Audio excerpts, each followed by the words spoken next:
It's Men's Mental Health Awareness Month, a real issue we know within the black community, as black men in the UK are more likely to experience psychosis than their white peers and are more likely to be detained under the Mental Health Act. Unfortunately, suicide rates are also higher among men of black African and black Caribbean origin. But is this situation getting any better, and what is it that needs to be done? Leroy Chax is barber to the stars in Stoke, but he's also a community activist and somebody who works with young people regularly through both his barbershop and his music studio. And I'm pleased to say that he joins me now. Good evening, Leroy. How you doing? Good evening. I'm okay, thank you. How are you? Yeah, really good, but really sad once again to hear the statistics and seeing some shocking stories over the course of the month that are affecting young black men.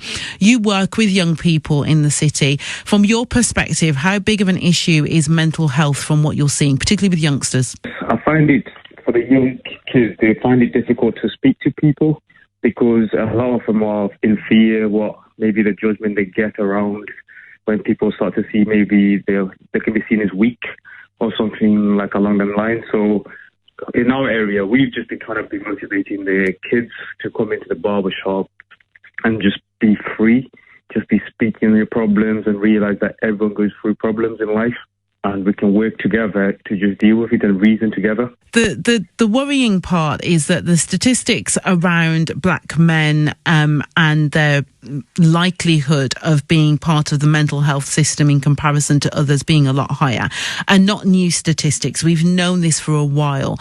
I mean, it makes me wonder, does this knowledge equal power and change? Do you feel like things are getting better, or are they in fact getting worse? I would say things are getting a bit betterish in the sense that the more people are getting aware about the mental health, people are starting to talk a bit more about it. So there's a slight improvement, I'll say. So I wouldn't say that's fully worse, but it is still bad. But more people are getting a bit of awareness now, so they're starting to look for help, like slowly but surely.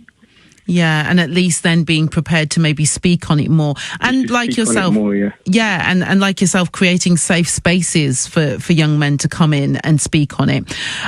Obviously, as I said before, you're a barber, but you also have music studios. Tell me how, music helps to impact the young men that you work around, and whether that's helpful for them as an outlet. Yes, so what I noticed was a lot of the kids, they're very talented and skilled, or they're not having any opportunity to try and explore other talents they can get. So with the studio, what we try to do is just get them come in and speak their story. We'll film them on a series called Bars and Cuts, just to give them an opportunity just to get themselves out there, because when they go back to school or when they're walking on the street, people recognize them and they start lifting them up and just giving that positive energy, like, oh, I've seen your video, I've seen your music, it's good. So it's like having a knock-on effect spreading around the city. So more people are getting engaged and just talking about it now. So I feel like a safe space, the music is very important to encourage the kids to be themselves more. I always wonder, when talking to young men like yourself who do so much in the community and work with so many young people, how do you manage your own mental well-being and your own mental health? I always believe that if you have a foundation, a strong supportive foundation, you can get the help you need, because every day you've got someone you can always share with, discuss, reason, just explain situations.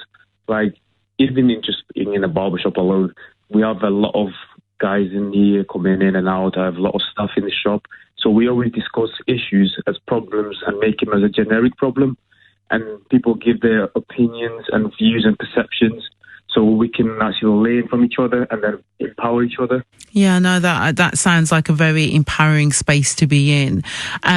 Outside of obviously what you're able to offer and provide, which clearly is a lot and is very important, what else do you feel young men and young black men in particular in areas like Stoke, what do you feel they need? I'll say they need places where there's more activities that are engaging to the young children.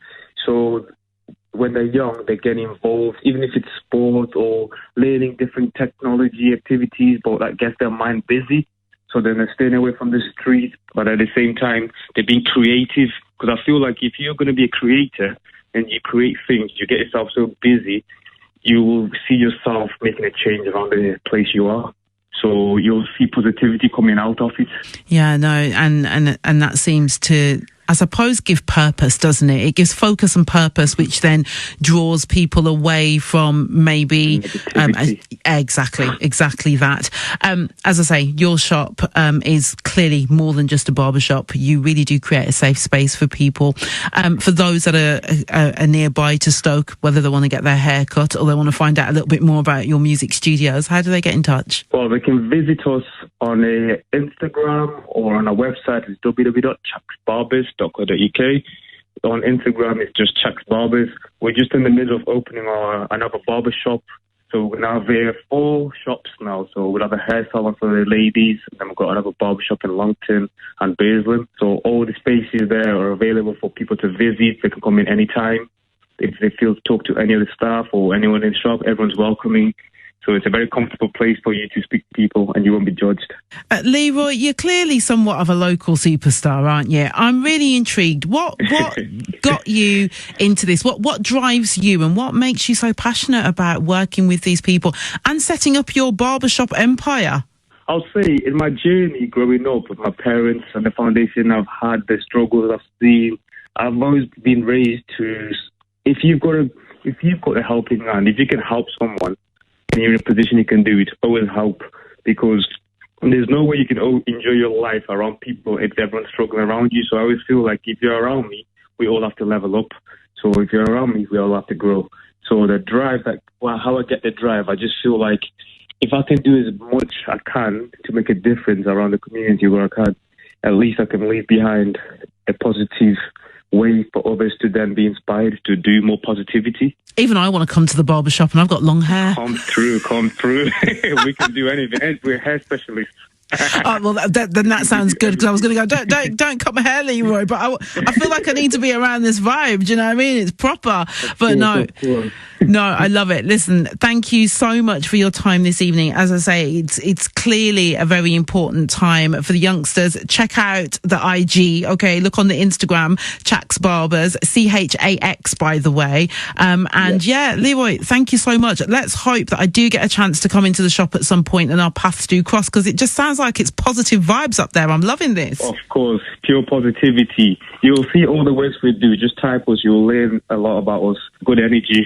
That's what we're spreading. Rakim Omar at breakfast.